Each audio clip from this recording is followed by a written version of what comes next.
안녕하세요. 저는 35살이며 다음 달 결혼을 하게 될 예비 신부였습니다. 하지만 예비 신랑의 충격적인 모습에 결국 파혼까지 하게 되었습니다. 사람 일 정말 알다가도 모르겠습니다. 처음 예비 신랑을 만나게 된 건 같이 회사를 다니고 있는 지인을 통해 소개팅을 주선받아 만나게 되었는데요. 몇 년을 함께 해온 분이라서 오랫동안 솔로였던 저는 소개팅을 해준다는 말에 기쁘게 받아들였습니다. 저도 나이도 먹을 만큼 먹은지라 결혼도 해야 하고 좋은 남자 만나고 싶어 약속 장소에 나가게 되었고, 그렇게 처음 본 남자와 함께 긴장 속에서 식사를 하며 서로에 대해 알아가고 있었습니다. 저는 첫 만남 자리가 나쁘지 않았고 이 남자 또한 제가 싫지는 않았는지 다음 약속을 잡으며 저에게 데이트 신청을 하였고, 그렇게 몇 번 만나면서 알아가는 시간을 가지며 연애를 하게 되었습니다. 예비 신랑은 이금융 회사에 근무를 하고 있었고 과장의 직책을 가지고 있었습니다. 하지만 생각보다 바쁜 일정으로 자주 볼 수는 없었습니다. 잦은 출장과 함께 영업도 해야 한다며 많이 힘들어했고, 그런 모습이 안쓰러워 밖에서 볼일 보러 나왔을 때 힘내라며 도시락을 준비해서 준 적도 몇 번 있었습니다. 저에게 항상 자상하고 인사 왔을 때도 저희 집안에 정말 잘하려고 노력하는 모습이 보였고, 부모님께서도 예비 신랑이 싫지 않으셨는지 좋은 남자 같다며 결혼까지 했으면 좋겠다는 말도 나왔습니다. 저 또한 몇 번 인사드리러 간 적 있었고 저에게 정말 잘해주시는 예비 시부모님께 너무 감사했습니다. 싹싹하니 애교도 많고 밝은 모습이 보기 좋다며 저를 좋게 봐주시면서 생각보다 빠른 시일에 상견례까지 하게 되었습니다. 연애한 지 6개월밖에 안 된 상태에서의 상견례 자리였고, 아직 서로 많은 것을 알지 못했지만 그동안 만나면서 봐왔던 예비 신랑의 한결같은 모습에 크게 달라질 거 없을 거라 생각했습니다. 워낙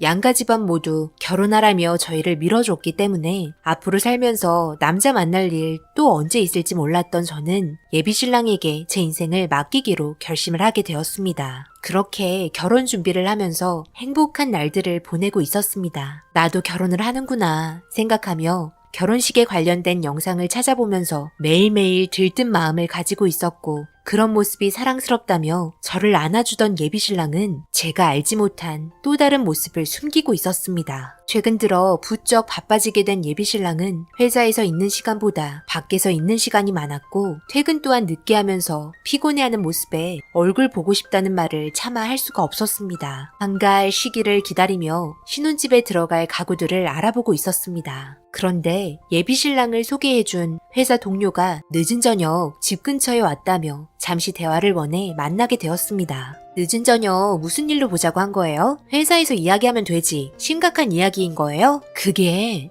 나도 우연치 않게 보게 된 거라 곧 결혼한다고 하는 현정 씨에게 말을 해야 하나 말아야 하나 정말 많이 고민했는데, 내가 알던 진철 씨의 모습이 아니라서 나도 처음에 그 장면을 보고 너무 놀랐거든. 최근에 일이 많이 바빠서 얼굴 보기 힘들었지? 그게 나도 정확하게 모든 걸 확인한 건 아닌데 친구들이랑 식당을 가고 있었는데 진철 씨를 봐서 인사라도 할 겸 따라갔거든. 그런데 어느 한 건물에 들어갔는데 지하로 내려가더라고. 아무런 간판도 없고 음식점도 아니었고, 그래서 문을 열어봤는데 너무 어두컴컴해서 아무것도 보이지 않았어. 텅텅 빈 지하실 안에서 갑자기 사라져버린 진철 씨가 걱정이 돼서 찾아보려 하는 순간 뒤에서 누군가가 나를 붙잡았고, 출입증이 없으면 들어올 수 없는 곳이라며 나를 내쫓았어. 그래서 친구들과의 약속을 취소하고 한참 동안 진철 씨를 기다렸는데 몇 시간이 지나도록 나오지 않더라고. 시간도 너무 늦기도 하고 나 또한 지쳐서 발길을 돌리고 말았는데 너무 이상해서 일단 알아보는 게 좋을 것 같아 고민하다가 연락을 하게 된 거야. 돌다리도 한 번은 두들겨보고 건너라잖아. 그러니 결혼 전에 한번 확인해보는 게 좋지 않을까? 뭐든 확실히 하고 넘어가는 게 좋을 것 같은데, 그리고 이거 거기 건물 주소야. 한번 찾아가봐. 그렇게 저는 의문의 말들만 듣고 건물의 주소가 적힌 쪽지를 보며 집에 들어와서 한참 동안 생각에 잠겨 있었습니다. 만약 대수롭지 않은 일들이었다면 저한테 분명 말을 했을 텐데 그동안 숨기고 있었다는 건 의심해 볼 필요가 있었습니다. 다음날 아침 예비 신랑에게 전화를 했고 저녁에 만날 수 있냐고 물어봤지만 오늘 저녁은 따로 약속이 있다며 주말에 보자는 말과 함께 아침이라 바쁘다며 나중에 다시 전화하겠다고 말을 하면서 통화를 마무리했고, 그날 저녁 퇴근 후 저는 쪽지에 적힌 건물 주소에 도착해 한참 동안 주변을 서성이고 있었습니다. 그런데 몇 시간 정도가 흐르고 저녁 11시쯤 되었을 때 갑자기 건물에서 사람들이 우르르 나오며 서로 인사를 하고 있었고 저는 그 건물에 나오는 사람들을 빤히 쳐다보고 있었습니다. 그 중에 예비신랑이 걸어 나오는 모습을 보고 있었습니다. 마찬가지로 다른 사람들과 인사를 하면서 헤어졌고 그리고 누군가에게 전화를 거는 모습을 봄과 동시에 핸드폰이 울리기 시작했습니다. 예비신랑은 저에게 전화를 걸어왔고 지켜보고 있었다는 걸 들키기 싫어 화장실에 들어가 전화를 받았습니다. 별일 없는 안부 전화였고 통화가 끝남과 동시에 재빨리 다시 화장실에서 나와 건물 쪽을 바라보고 있는데 그곳에는 예비신랑뿐만 아니라 예비 시부모님께서도 함께 계셨습니다. 여러 사람들이 함께 모여 있다는 건 무슨 단체에 소속되어 있는 게 분명했고 좀 더 알아보기 위해 신중할 필요가 있다는 걸 느꼈습니다. 저는 다음날 저녁 퇴근 후 다시 그 건물 반대편 카페에 앉아 모든 걸 지켜보고 있었습니다. 기다린 지 1시간 정도가 지나고 예비신랑과 시부모님께서 건물 안으로 들어가는 걸 확인한 후 뒤이어 저도 그 모습을 놓치기 싫어 조심스럽게 뒤따라 갔습니다. 지하실로 내려간 곳에는 정말 아무것도 보이지 않았으나 제 귀에는 이상한 소리가 들리기 시작했습니다. 소리가 들리는 곳까지 더듬거리며 가고 있는 동안 동료 직원분께서는 누군가가 못 들어가게 말렸다는데 다행히 저에게 그런 상황은 오지 않았습니다. 긴장 속에 도착한 곳에서는 문틈 사이로 빛이 새어나오고 있었습니다. 한쪽 구석에서 조용히 귀를 기울여 듣고 있었는데 어떤 한 사람이 계속 설교를 하고 있었고 그 안에 여러 사람들이 한 번에 외친 소리는 믿습니다 였습니다. 순간 소름이 돋아 가슴이 뛰기 시작하면서 문틈을 살짝 열어 상황을 살펴보니 예비신랑과 시부모님께서는 다름 아닌 사이비 집단에 빠져 있었습니다. 모두 다 눈물을 흘리며 무언가를 원하고 있었고 손을 하늘 높이 뻗어 애원하고 있었습니다. 그 모습에 너무 충격을 받아 뒷걸음질 치다가 너무 어두운 공간이라 저는 넘어지면서 저도 모르게 소리를 질렀고 제 목소리에 순간적으로 조용해짐과 동시에 문을 활짝 열고 나온 사람은 예비신랑이었습니다. 저와 눈이 마주치게 되었고 그 모습이 너무 보기 싫어 뒤도 안 보고 건물에서 빠져나오게 되었습니다. 뒤이어 예비신랑이 걸어 나오면서 모든 상황을 다 설명하겠다며 저를 진정시켜 주려 했지만 너무나 큰 충격을 받은 저는 더 이상 아무런 말도 하기 싫었습니다.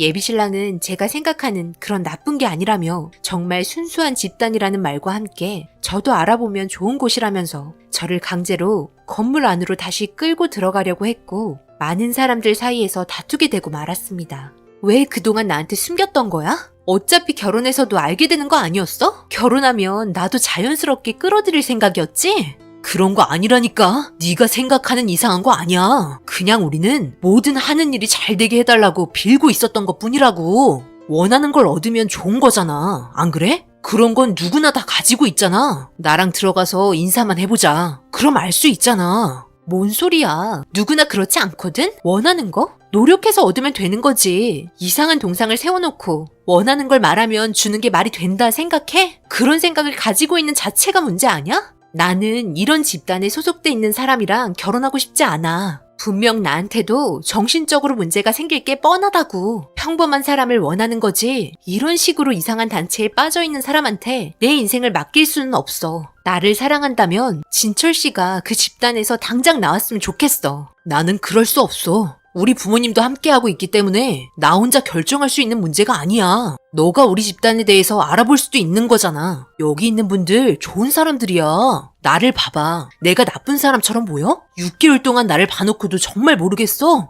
지나가는 사람들 붙잡고 다 물어봐봐. 이게 정상적인 행동인가? 나는 알아볼 필요도 없을 것 같고 그러고 싶지도 않아. 다시는 연락하지 말고 우리 결혼 없었던 걸로 하자. 저는 계속해서 저를 설득시키려 하는 예비신랑을 뿌리치고 택시 타고 집으로 왔습니다. 저를 사랑하는 건 한결같다며 돌아와 달라고 수십 통의 문자가 오면서 지금 상황을 해명하려고 애쓰고 있었지만 제가 본 모습들은 너무나 큰 충격이었기 때문에 도저히 납득할 수가 없었습니다. 하색이 된 표정으로 집에 들어온 저를 보며 무슨 일이냐며 저를 진정시켜주는 부모님께 모든 상황을 설명했고 그런 곳에 빠져 있는 사람들과 결혼을 하게 되면 집안 말아먹는다며 결혼하기 전에 알아서 천만다행이라면서 아빠는 당장 파혼하자며 오히려 더 열을 내고 있었습니다. 주위에서도 그런 사람들 여러 봤는데 나중에는 집이며 전 재산 모두 털어주는 걸 봤다면서 우리 딸 인생 망칠 뻔했다면서 예비 시부모님께 전화해서는 한참 동안 언성이 높아진 상태로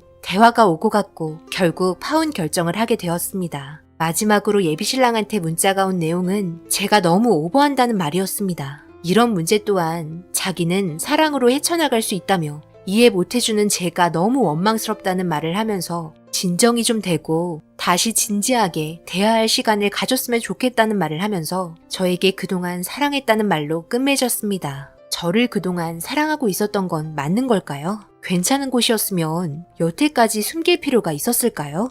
저는 이 결혼 안 하길 천만다행으로 생각합니다. 제 글을 읽어보신 분들 중에 주위에서 이런 상황 들어본 적 있으신가요? 인생의 마지막이라고 생각했던 남자에게 이런 문제가 있었다는 게 정말 충격이네요. 똥 밟았다 생각하고 넘어가려 하지만 저에게 아직 시간이 좀 더 필요한 것 같습니다. 정신적으로 아직 좀 힘드네요. 좋은 인연 언젠가 다시 올 날이 있겠죠. 제 사연 읽어주셔서 감사합니다.